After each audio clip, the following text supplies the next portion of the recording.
Well, one of the things that I think can be really useful, and this is also a skill that will serve you well for the rest of your life, is to start using a schedule, like a Gmail calendar, and schedule in studying time, for example. Now, so I've got some thoughts about using a schedule. People often don't like schedules because it's like developing your own tyrant. You know, it's okay, well, here's a whole bunch of things I have to do tomorrow. That's my schedule, and I better stick with it, or I'm a bad person, I'm a failure. And that's not the right way to go about it, the scheduling. What you want to do with the schedule is design the day that you would like to have. Now, some of that's going to involve responsibilities that you have to live up to, or your life will get worse. Right? So, but I would say, if you're trying to start learning how to manage your school stress, is like schedule in 10 minutes of homework. Maybe before you go to school in the morning, if you can get up. You probably can't, because teenagers have a hard time getting up in the morning. But start with 10 minutes. See if you can train yourself to sit down for 10 minutes after dinner, some regular time, and do 10 minutes of homework. And that's it. Put that in there as a goal. And then maybe if you've done your 10 minutes of homework, you can schedule in, I don't know, 15 minutes of playing a video game if you want, some sort of reward. But start figuring out how to organize your day so that you get to do the things that you want to do, and you do some of the things that you have to do in a manner that you think you could actually do, in a manner that would be sustainable across time. And that, like, the part of your brain that makes you anxious is really unhappy if you don't have a plan. And so one of the fastest ways to start to deal with too much negative emotion, too much stress-related negative emotion, is to make a plan and to make it concrete. And so I would say, and a schedule is an unbelievably useful way of doing that. And you think, in my mind, well, in your mind, well, why am I filling out this calendar for the week? Well, so I know what I'm doing, so that I'm not anxious, so that I'm doing things I want to do, so I have something to look forward to, and so that I'm doing things that I have to do, so that my life doesn't go spiral downhill and make me more miserable and resentful and bitter.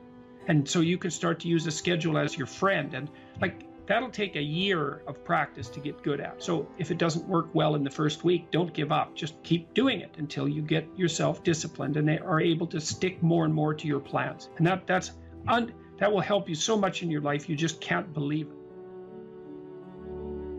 So what you want to do is chop up that overwhelming infinity into a set of manageable tasks.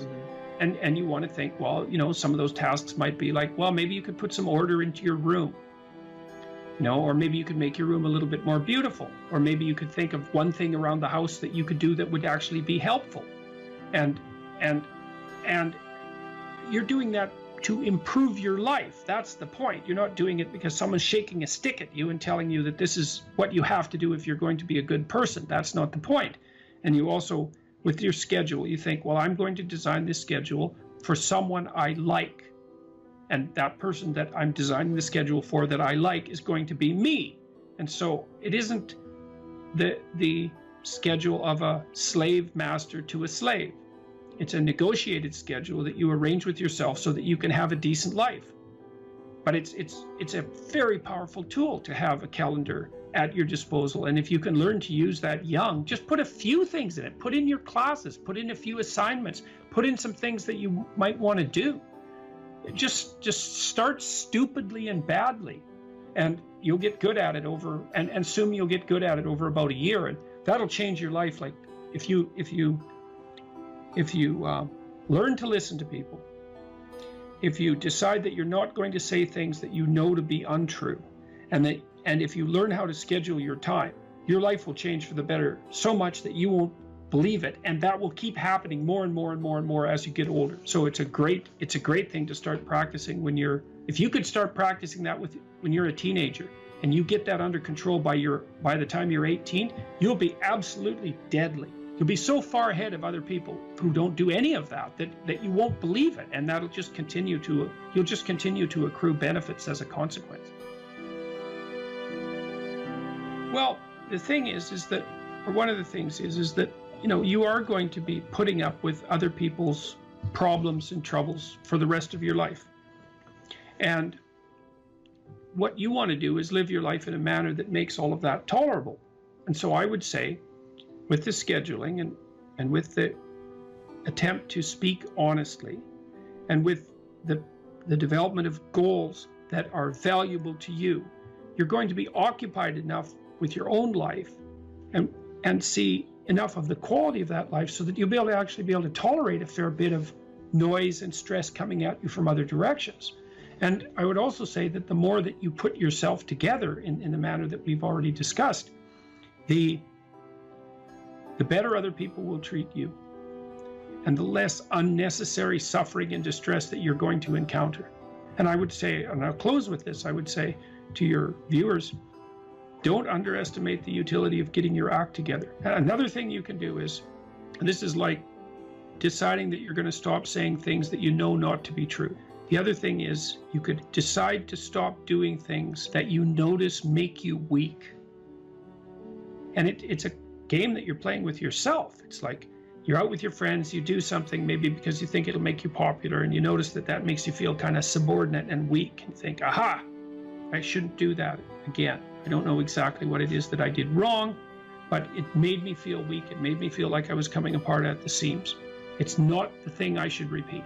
So you try to do things that make you stronger. You try to say things that make your speech more true and accurate. You try to aim at things that you think are worth attaining, and you get yourself disciplined and in order, and that will do. There's nothing else you can do in your life that will be of more benefit to you and to other people simultaneously. And if you could start that when you're a kid, man, I tell you, you'll be so far ahead. You'll be so far ahead by the time you're 18 or 19 that it'll be like you're in a different universe. In order to have any positive meaning in your life, you have to have identified a goal, and you have to be working towards it. And there is a technical reason for that. And the technical reason, as far as I can tell, is that the circuitry that produces the kind of positive emotion that people really like is only activated when you notice that when you're proceeding towards a goal that you value. And so that means that if you don't have a goal that you value, you can't have any positive emotion. So technically that's the incentive reward system, and the underlying circuitry is dopaminergic, and when that circuitry is activated, then it's part of the exploratory circuit. It gives you the sense of being actively engaged in something worthwhile. You tend to think of positive emotion as something produced by reward, but there's two kinds of positive emotion. One is the reward that's associated with satiation, and that's consummatory reward, and that's the reward you get when you're hungry and you eat. But the thing about eating when you're hungry is that it destroys the framework within which you were operating, right? It's time to eat. Well, you eat, and then that framework's no longer relevant. So the consummatory reward eliminates the value framework.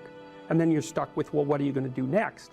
And so the consummatory reward has with it its own problems, but the incentive reward is constantly what keeps you moving forward. And incentive reward, because it's dopaminergic, also is analgesic, literally analgesic. So if you're in pain, you take opiates, and that will cut the pain, but so will psychomotor stimulants like cocaine or amphetamines. And so it's literally the case that if you're engaged in something that's engaging and you're working towards a goal, that you're going to feel less pain. And you can see this happening with athletes who, they'll break their thumb or something, or maybe sometimes even their ankle, and they'll keep playing the game. Of course, afterwards they're suffering like mad, but the fact that they're so filled with goal-directed enthusiasm means that, well, the pain systems are in some sense shut off.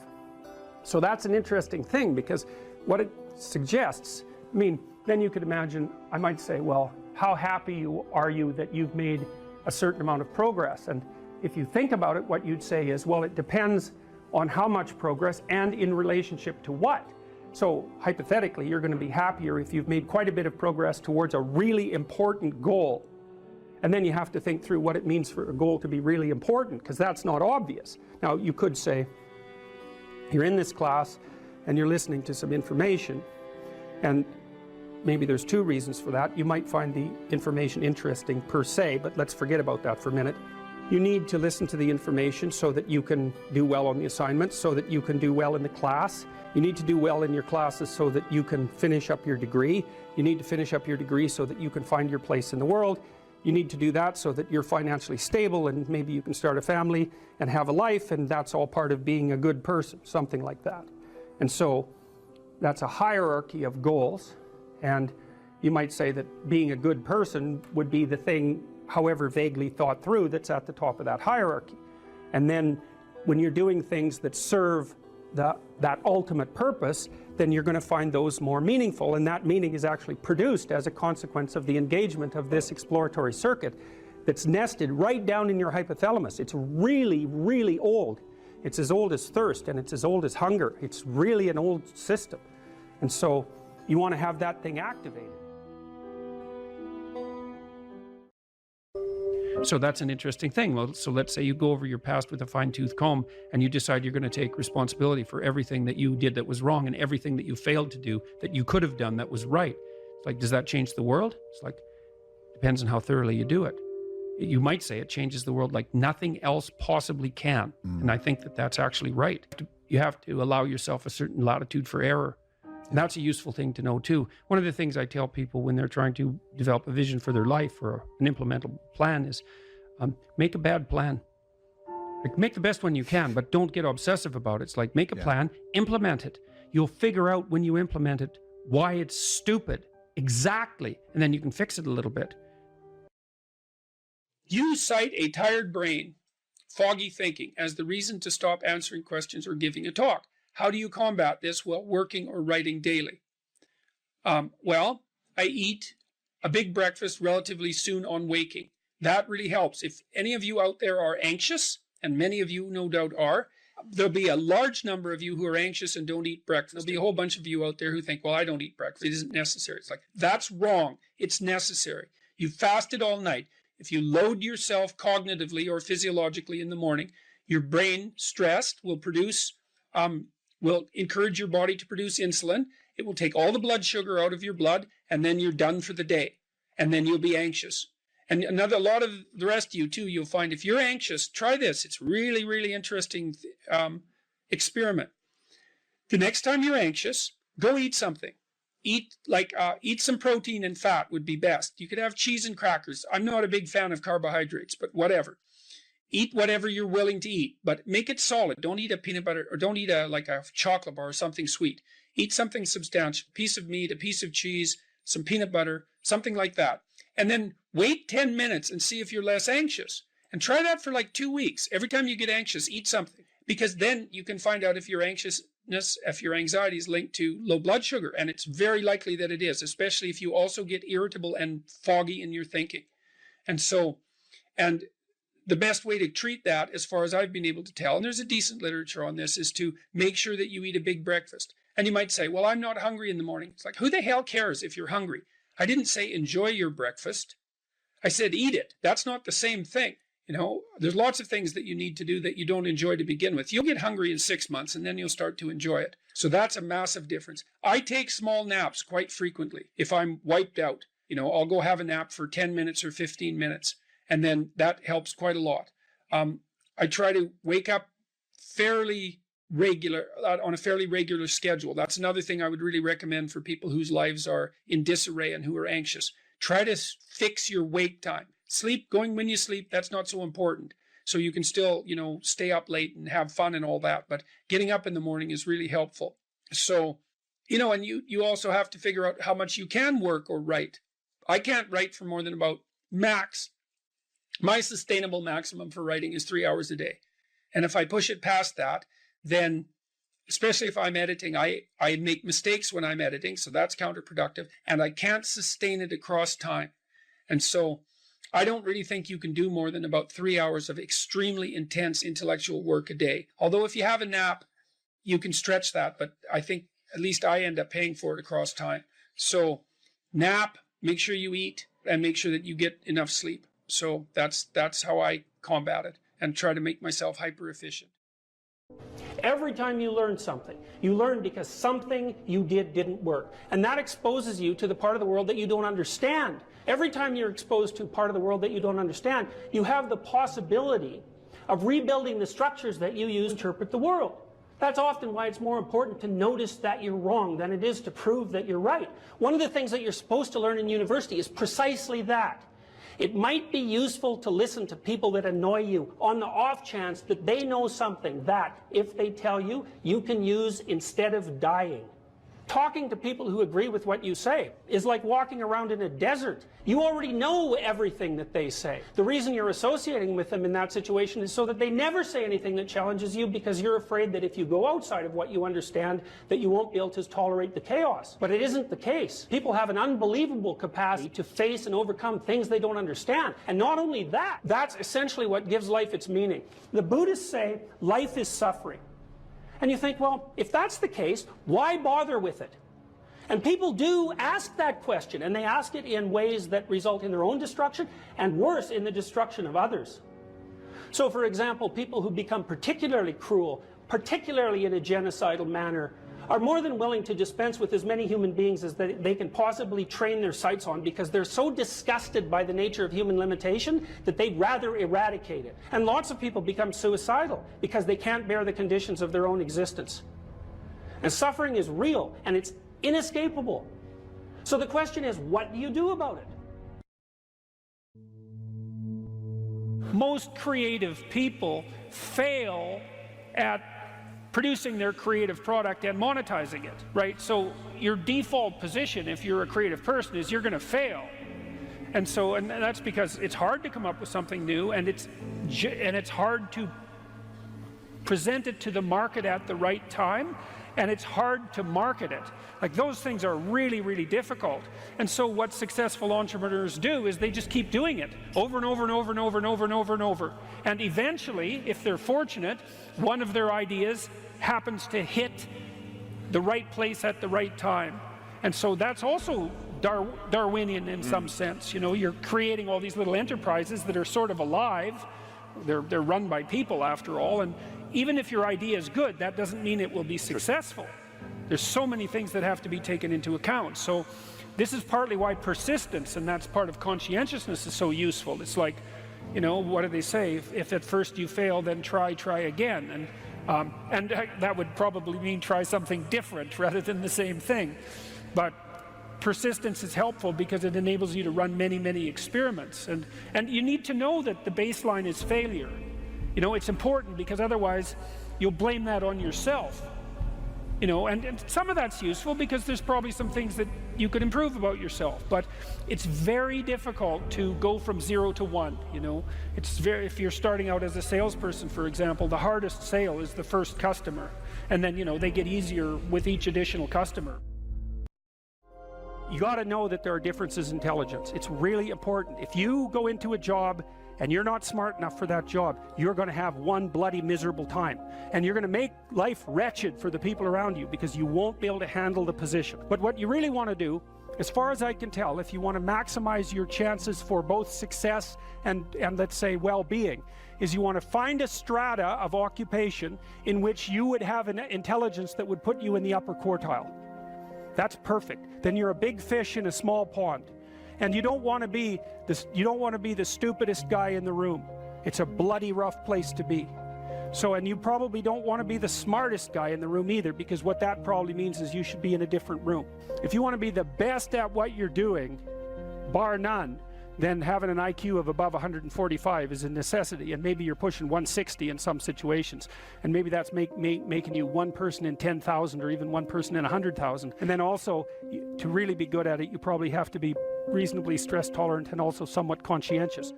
There's nothing you can possibly do to become more deadly than to improve your facility with language.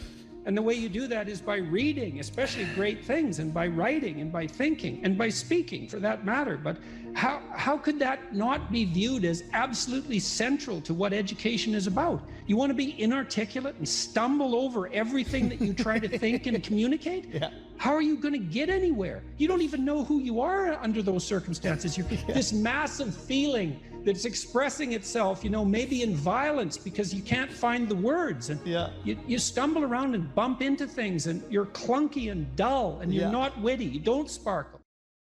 It's from the uphill climb that we derive our value, and I mean this technically. So almost all the positive emotion we feel, especially the emotion that fills us with enthusiasm, and that's experienced in relationship to a goal. And so in some sense, you want a goal that you can never attain. So you can always move closer to the goal that recedes as you move towards it. You think, well, that's frustrating. It's like Sisyphus pushing the rock uphill. But it's not, because as you pursue that goal, you put yourself together and your life does get better and richer and more abundant. And that's why the highest levels of virtue and goal are in some sense transcendent. You want them to be above everything you're doing so you can continually move towards something that's more sublime and better. That's what you are. You're here to live, not to sleep. And the problem with the vision of Mai Tais on the beach is that, well, first of all, that's a vision of drug-induced unconsciousness. Second, it's only going to work for about a week. Third, you're going to be a laughingstock in a month and depressed and aimless and goalless. You want a horizon of ever expanding possibility. And so it does happen to people because they've staked their soul on the attainment of an instrumental goal. And it can be a pretty high order goal, but then you think, now I'm there, now what?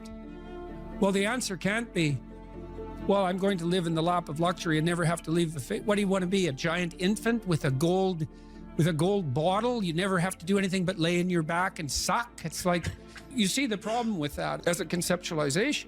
It's no, you want to be like an active warrior moving uphill with your sword in hand. And that's dynamic, that's exciting. One of the rules, I think it's rule 4, is compare yourself to who you were yesterday and not to who someone else is today. And see, that's a game you can win. The possibility that you can make yourself slightly better on a continual basis is, I think that's something that's accessible to everyone. I think that's equivalent to leading a virtuous life. There is something to be said for virtue and truth, and that is one thing. Another thing that I've noticed about people who've been phenomenally successful is that they really do everything they can to live a truthful life. And you can get a bloody long ways by being honest. Lay a disciplinary structure on yourself, get the chaos in check, and then you can move towards a state that's freer. It's discipline first. Like, look, if you're going to become a concert pianist, there's going to be several thousand hours of extraordinarily disciplined practice. That's the imposition of order on your potential, let's say. But what comes out of that is a much grander freedom. And so virtually every freedom that you have in life that's true freedom is purchased at the price of discipline. That it's not some casual self-help doctrine. It's that if you don't organize yourself properly, you'll pay for it, and in a big way, and so will the people around you. And I would say, start where you can start. If something announces itself to you as in need of repair, that you could repair, then hey, fix it. You fix 100 things like that, your life will be a lot different. I often tell people too, fix the things you repeat every day, because people tend to think of those as trivial. You get up, you brush your teeth, you have your breakfast, you have your routines that you go through every day. Well, those probably constitute 50% of your life. And people think, well, they're mundane, I don't need to pay attention to them. It's like, no, that's exactly wrong. The things you do every day, those are the most important things you do, hands down. People are afraid of the truth because often if you reveal it, it causes conflict in the moment. Telling the truth is definitely an adventure. Seeking for sure, but also telling. Another way of going about it is to just say what you think and see what happens. That's an adventure because you don't know what the outcome is going to be. So look, there's this old idea that it's necessary to have faith in the truth.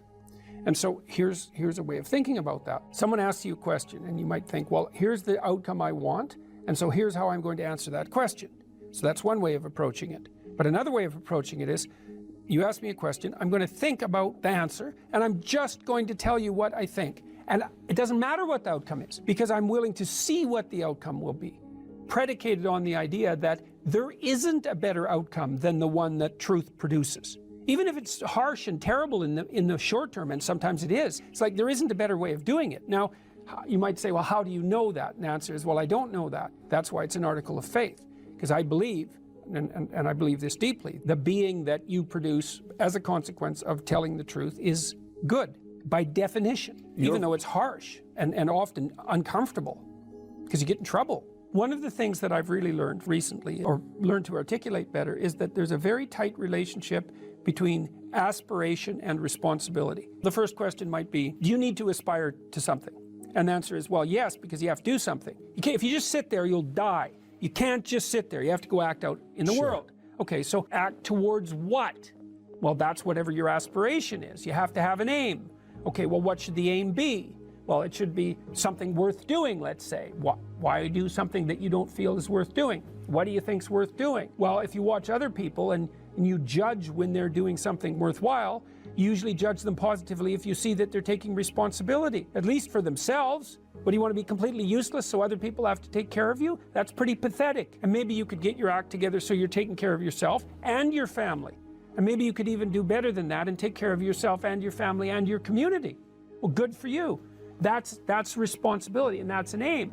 Well, here's one of the things that's cool about that, is that your life doesn't have meaning without aspiration or an aim. Okay, so you need a hierarchy of values. There's got to be something at the top. It's got to be something important. If you don't have that, your life doesn't have any meaning. So if you criticize the hierarchy, or even the idea of hierarchy, you destroy the idea of aspiration, and then people have nothing.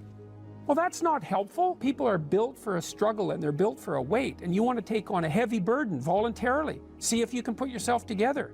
See what you can do out in the world while you're waiting to die. It's an all-in game. It better be worthwhile.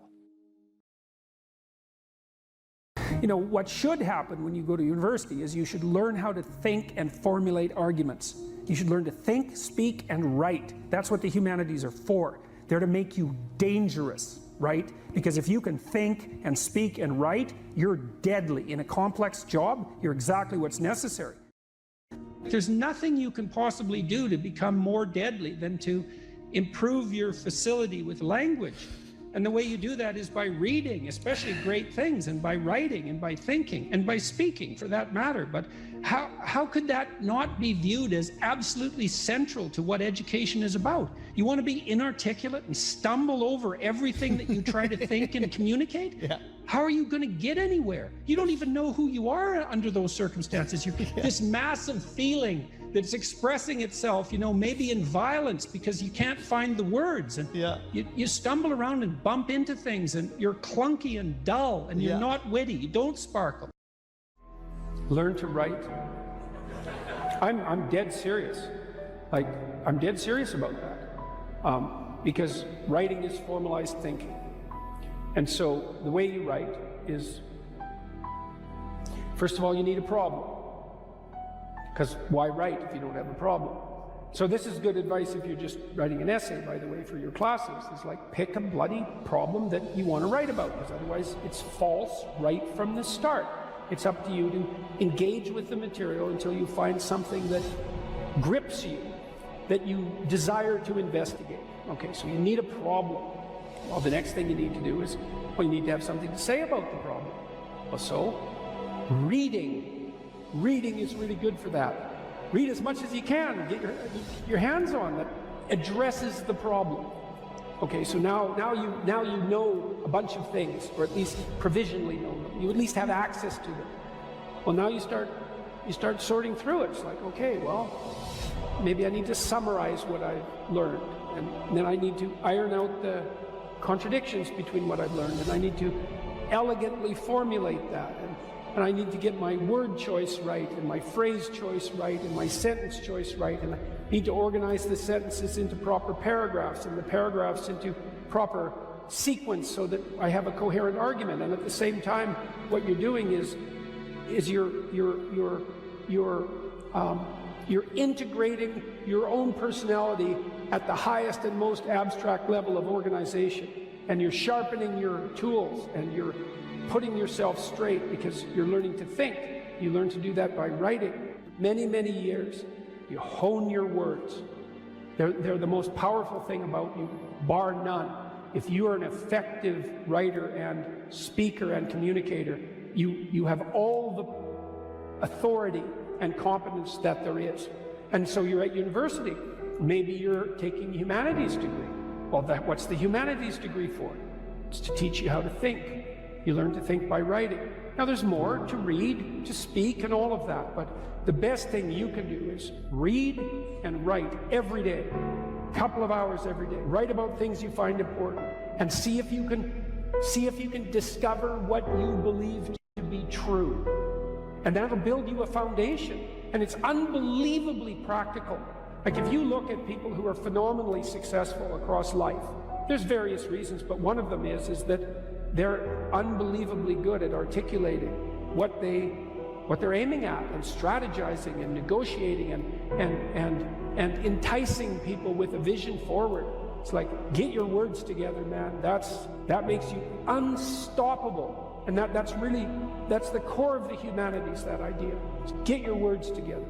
Make yourself an articulate creature, and then you're deadly in the best possible way. So, and take that seriously. The best thing you can do is teach people to write, because there's no difference between that and thinking. And one of the things that just blows me away about universities is that no one ever tells students why they should write something. It's like, well, you have to do this assignment. Well, why are you writing? Well, you need the grade. It's like, no, you need to learn to think, because thinking makes you act effectively in the world. Thinking makes you win the battles you undertake, and those could be battles for good things. If you can think and speak and write, you are absolutely deadly. Nothing can get in your way. So that's why you learn to write. It's like, and I can't believe that people aren't just told that. It's like, it's the most powerful weapon you can possibly provide someone with.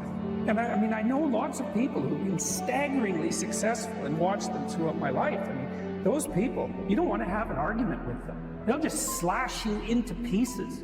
And not in a malevolent way. It's like, if you're going to make your point and they're going to make their point, you better have your points organized, because otherwise you are going to look like and be an absolute idiot. You are not going to get anywhere. So let's say you take the example of a SEAL who's got it all, but this literacy.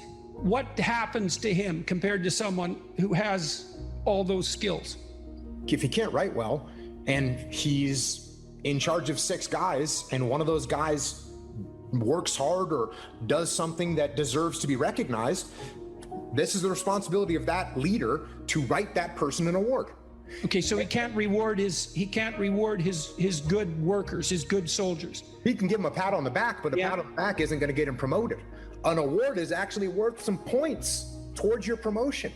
And the people that are on that board that are giving that reward, they're never going to meet that leader, and they're definitely not going to meet that guy. There's no bias. It's based on this piece of paper that you hand in. You hand in this piece of paper, they read the piece of paper, and they say award approved or award not approved. Mm-hmm. Or you want to do a mission and you send that up the chain of command, and it's the same thing. It gets to a certain point where they're just looking at it and reading and trying to decipher this pile of junk that you put together. And by the way, if I'm in charge and Jordan sends me a concept of operations that doesn't make any sense, why would I possibly let you go out and execute an operation that I can't even understand what it is you're trying to do?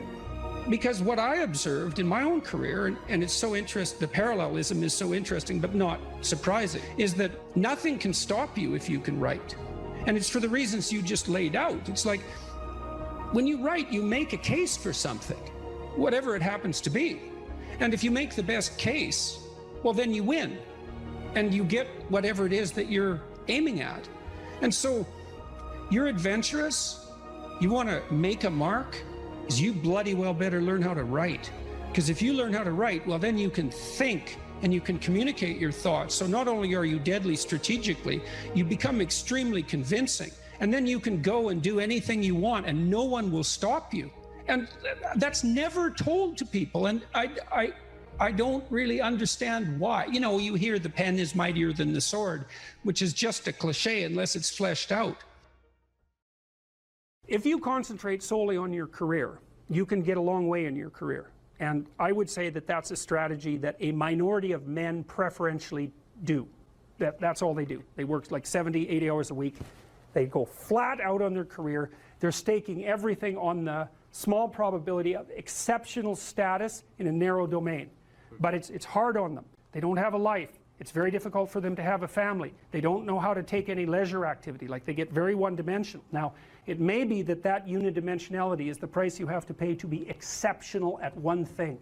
right? Because if you're going to be something like a genius level mathematician and you want to do that for, or a scientist say, it's like you're in your lab all the time, you're working 70 hours a week or 80 hours a week, you're smart, you're dedicated, you're unidimensional, and that's how you get to beat all the other people who are doing that. It's the only way. But the problem is you don't get a life. Now, if you love being a scientist and you have that kind of focus of mind, well, first of all, you're a rare person, and second, you're going to pay for it. But fine, more power to you. But it's a risky business to do that. You sacrifice a lot for it. You know, and I would say most often, if you're speaking about having a healthy life, that isn't what you do.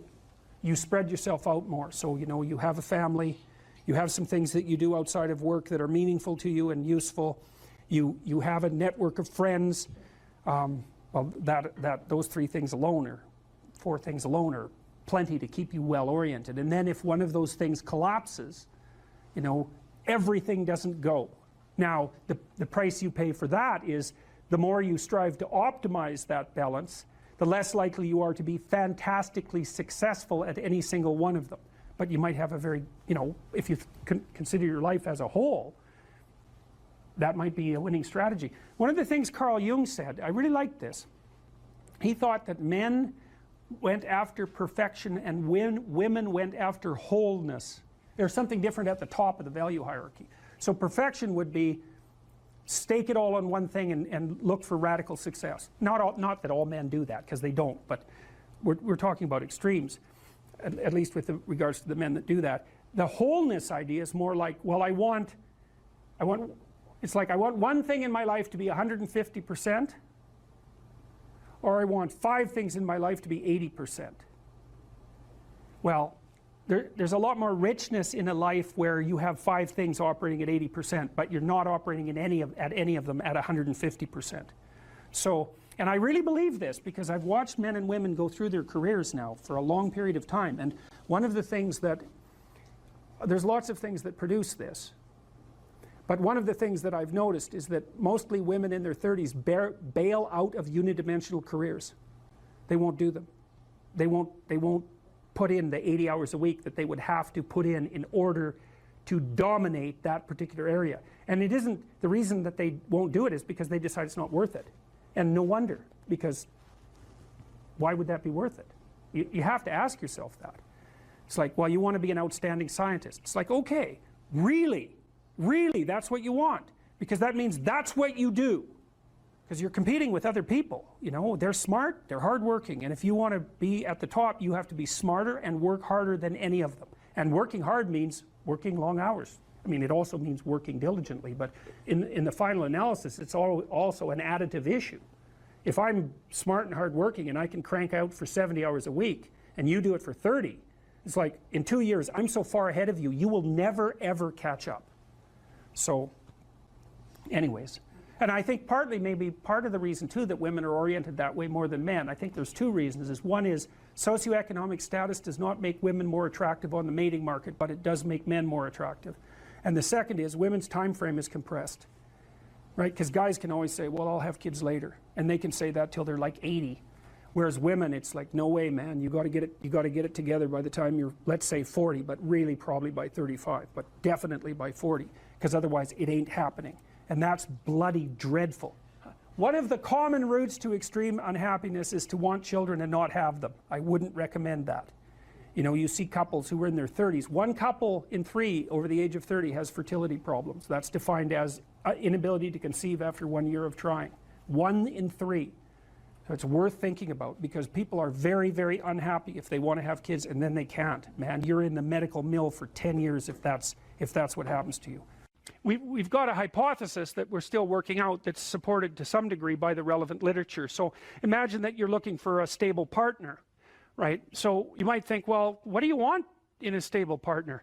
And at least in principle, one of the things you don't want is too much mismatch between you and that person on the 5 fundamental dimensions. So for example, if you're really extroverted and you have a really introverted partner, you're going to engage in continual conflict about how much social activity the 2 of you should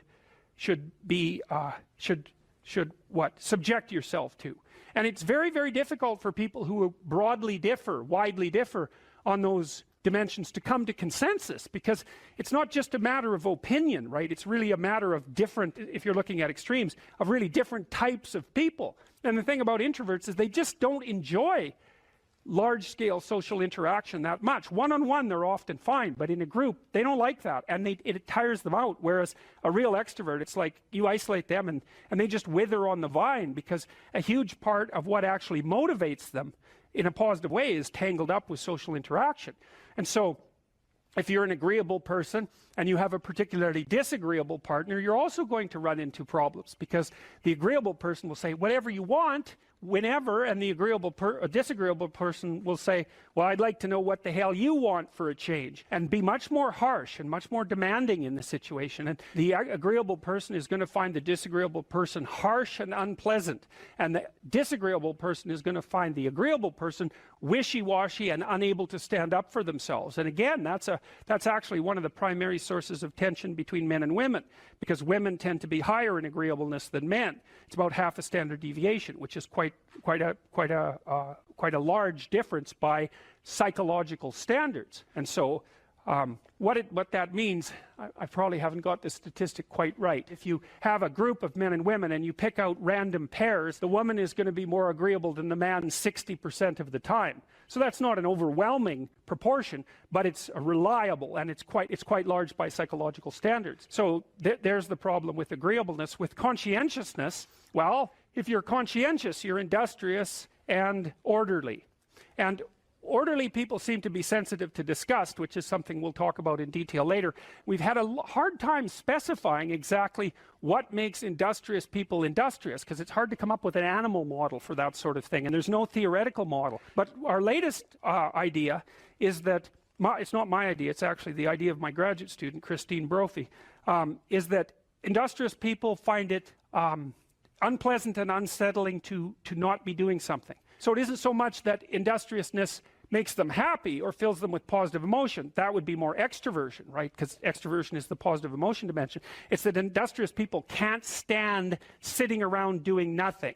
And you know, this is speculation, but you know, human beings are obviously always engaged in the exchange of labor, especially the reciprocal exchange of labor. And you can imagine that in a community where everyone knows everyone, the people who work hard are going to be pretty irritated on a fairly chronic basis with the people who are completely unproductive. And my suspicions are that plenty of people who were completely unproductive in the history of the evolution of our species were wiped out by people who were unhappy with their lack of productivity. And so I think, generally speaking, human beings have this sense of ethical obligation with regards to one another to share labor.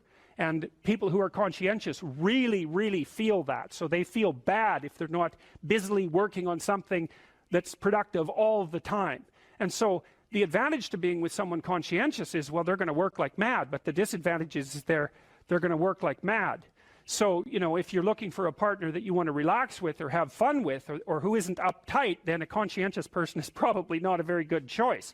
On the other hand, if you're a conscientious person and you're living with someone who's really unconscientious, that's good, because they might be able to help you relax, but you're not going to be happy with them because they don't work nearly as hard as you do. But even worse, on the orderly dimension, you know, some of you have had roommates, and maybe you're more orderly than your roommate. What does it mean? It means you're annoyed by mess before they are.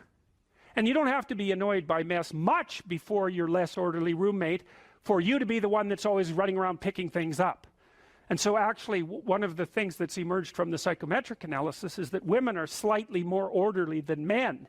And I suspect that has something to do with the, what would you call it, inequitable distribution of housework. Because even if imagine that your proclivity is to be triggered by disorder 25 seconds before your partner's. Well, you're going to end up, it doesn't take much difference for you to be the one that's always concerned about the mess first. So anyways, and so if you're a really orderly person and you live with a disorderly person, well, good luck getting along with them. They're going to regard you as like uptight and over concerned with details and unwilling to relax, that's for sure.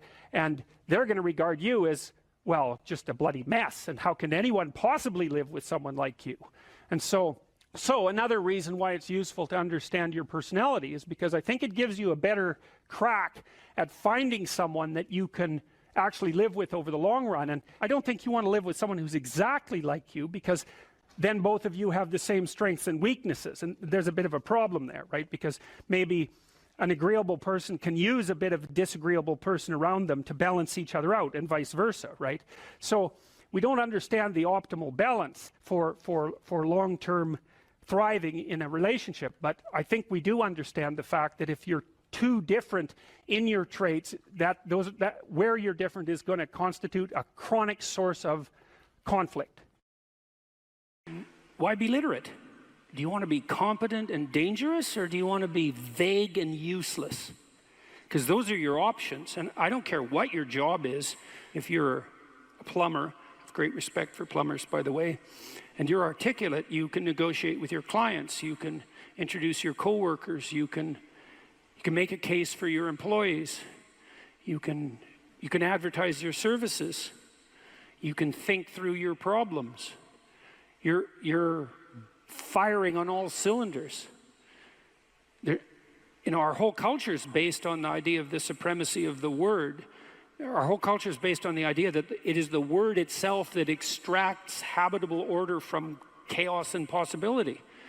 And the reason our culture is predicated on that is because it's a deep truth. And to the degree that our culture actually embodies that, it works. If you want to make yourself articulate, which is a very good idea, then not only should you read, but you should write down what you think. And if you can do that a little bit every day, 15 minutes, maybe you could steal 15 minutes and do it every day. But if you do that for 10 years, you really straighten out your thinking. If you're going to speak effectively, you have to know way more than you're talking about, so this is often difficult for beginning lecturers at university, because they'll do a lecture on a topic, but they only know as much as they're saying in the lecture, and they get kind of stuck to their notes because of it. But you want to know 10 times as much as you are saying in the lecture, and then you can specify a stepping path through it and elaborate with the other things that you know. But to do that, you have to do a lot of reading. But you also have to do a lot of reading, because that's where the synthesizing comes. So that's on the input side. And then on the output side, well, there's some techniques, let's say, is like if you're speaking in front of a group, you are not delivering a talk to a group. That's not what you're doing. The talk isn't a packaged thing that you present to a group. There isn't a group. There's a bunch of individuals, and you talk to them. So when I talk to a group, I always talk to people one at a time. And that makes it easier too, because you know how to talk to a person. It's like, can you talk to 1,000 people? Well, probably not, because it's too intimidating. But there isn't 1,000 people there. There's 1,000 individuals. And so you just look at an individual and you say something, and you can tell if they're engaged. They look confused, or they look interested, or they look angry, or they look bored, or maybe they're asleep, in which case you look at someone else. And they give you feedback about how you're doing. And so one thing is to have something to say, yeah, but the next thing is pay attention to who you're talking to. Because unless you're very badly socialized, and that seems unlikely in your case, because you present yourself at least moderately well, and well, I mean, I don't know you very well, but on first sight, you're doing fine. So the probability that if you pay attention to the individuals that you're talking to, that your natural wealth of social skill will manifest itself is extremely high. And so you don't deliver a talk to an audience. That's a really bad way of thinking about it. You're actually engaged in a conversation with an audience. Even if they're not talking, they're nodding and shifting position and looking like this, and you can pull all that in and use it to govern the level at which you're addressing the entire audience. So the last thing I would say is, well, having the aim to be a good communicator is a good start. And you think, well, I could buttress that to some degree. Well, there isn't anything that you can possibly, this is the whole point of a liberal education, there isn't anything that you can possibly do that makes you more competent in everything you do than to learn how to communicate. I don't care if you're going to be a carpenter. I mean, being a carpenter, by the way, is very difficult, especially if you're a good carpenter. But if you're good at communicating as a carpenter, you're like 10 times better as a carpenter. So, and this is something that the liberal arts colleges, I think, I don't know if they've forgotten it, but they don't do a very good job of marketing. It's like, well, what's the use of a bachelor's degree, a Bachelor of Arts? It's like, well, you can think, you can write, you can speak, you've read something. It's like, the economic value of that is incalculable. The people that I've watched in my life who've been spectacularly successful they have skills. Clearly, that's a minimum precondition. But they're also very, very good at articulating themselves. And so whenever they negotiate, they're successful. Well, that's kind of like the definition of success in life, right? You negotiate and it doesn't mean you win. Because if you're a good negotiator, if you're a really good negotiator, everybody walks away from the negotiation thrilled. And so then people line up to do things with you. So, and that's all dependent on your ability to communicate. Okay, we're having a conversation. I'm deciding I'm going to listen to you, right? That's different than how people generally communicate, because usually when they communicate, they're doing something like, okay, we're going to have a conversation and I'm going to tell you why I'm right and I'll win if you agree. Or maybe you're having a conversation where, I don't know what you're trying to do. Maybe you're trying to impress the person you're talking to. So you're not listening to them at all. You're just thinking about what you're going to say next. Okay, so that's not this. This is, you might have something to tell me. And so I'm going to listen on the off chance that you'll tell me something that would really be useful for me to know.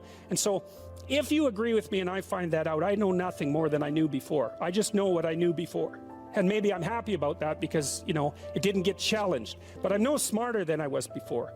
But maybe you're different than me, and so while I'm listening to you, you'll tell me something I don't like. Maybe it's something I find contemptible or difficult, whatever. Maybe you'll tell me something I don't know, and then I won't be quite as stupid. And then maybe I won't run painfully into quite as many things. And that's a really useful thing to know, especially if you live with someone and you're trying to make long-term peace with them, is they're not the same as you.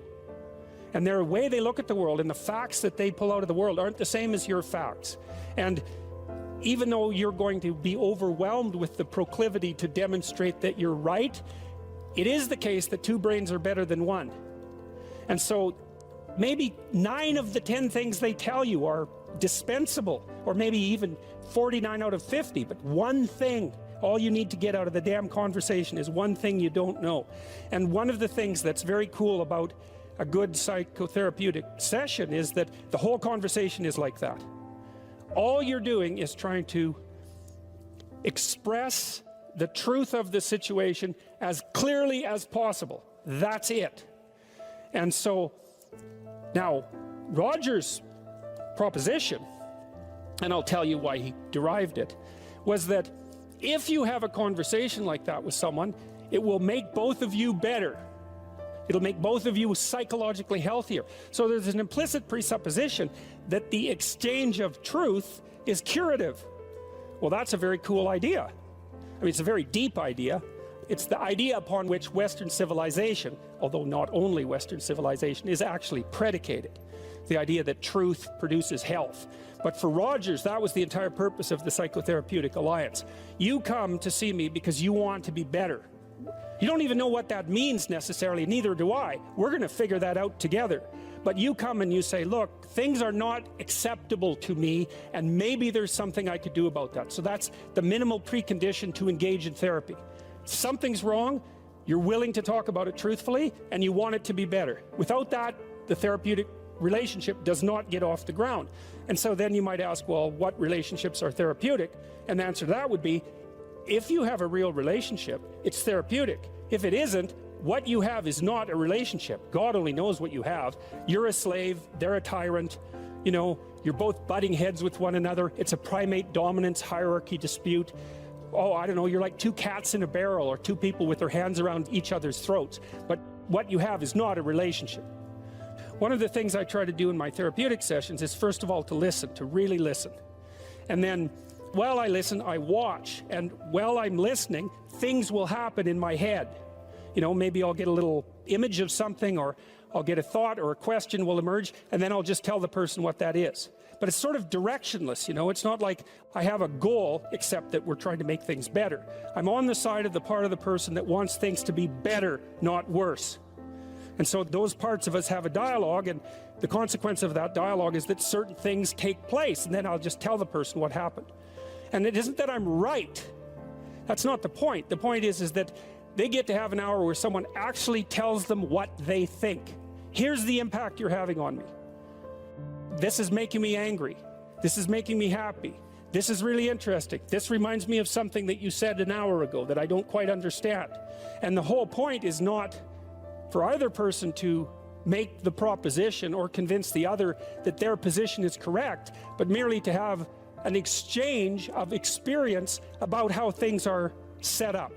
And it's extraordinarily useful for people, because it's often difficult for anyone to find anyone to talk to that will actually listen. And so another thing that's really strange about this listening is that if you listen to people, they will tell you the weirdest bloody things so fast you just cannot believe it. So if you're having a conversation with someone and it's dull, it's because you're not listening to them properly, because they're weird. They're like wombats or albatrosses or rhinoceroses or something. Like, they're strange creatures. And so if you were actually communicating with them and they were telling you how weird they really are, it would be anything but boring. And you can ask questions. That's a really good way of listening. But one of Roger's points is, well, you have to be oriented properly in order to listen. And the orientation has to be, look, what I want out of this conversation is that the place we both end up is better than the place we left. That's it. That's what I'm after. And if you're not after that, you got to think, why the hell wouldn't you be after that? What could you possibly be after that would be better than that?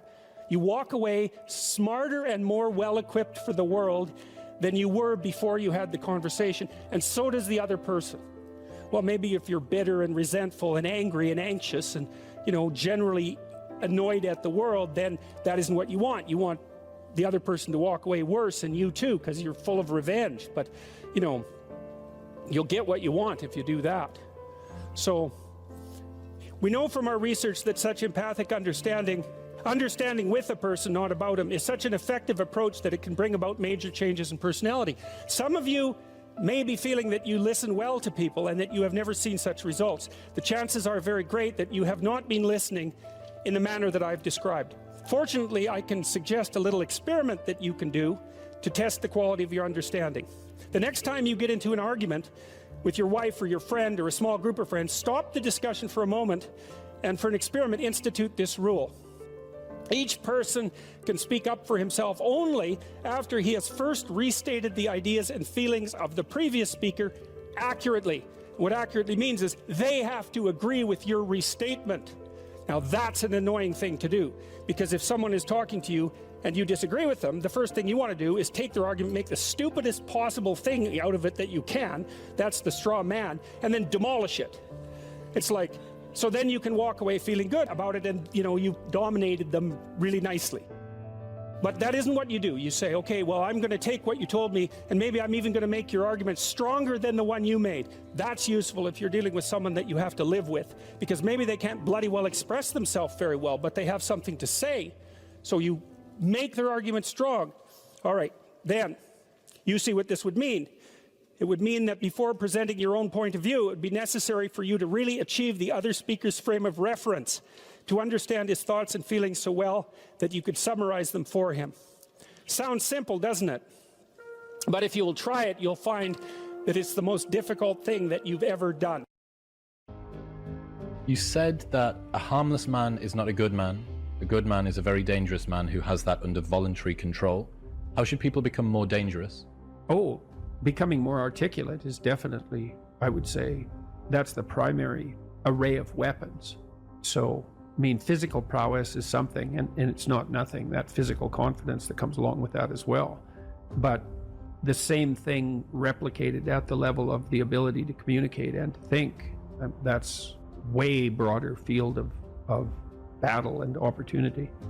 So this is one thing that isn't taught well, especially to boys. It's more important to teach it to boys, I would say, because they're more skeptical of the educational enterprise in general, generally speaking, partly because they're less obedient, partly because they're less agreeable. That's particularly true for disagreeable boys. And agreeable boys get higher grades independent of their IQ and their academic achievement. because they're easier to deal with. So what do you tell disagreeable boys? There's nothing that makes you more formidable than verbal competence, than being able to articulate, be able to think, to marshal your arguments, right? It's a battlefield metaphor. Get everything in order, get all your information straight, to marshal your forces. And so, I mean, that's part of the reason that rap artists are so popular, especially among disaffected young men, black and white alike, because they're unbelievably articulate. Like, they have this incredible verbal prowess. It's unbelievably attractive. And it's associated with genuine artistic and redemptive activity, often focusing on something that's approximately the voice of the underclass, let's say, but a powerful voice, right? And it's interesting to see how many young white guys identify with that. Was it Aldous Huxley that wrote Doors of Perception? Yeah. Yeah, so this is kind of an equivalent of that, right? That you have a experience which many people struggle to articulate. You take the best of us, the one that has the most precise, most articulate, erudite language. You drop them in and you say, okay, show us what you've learned.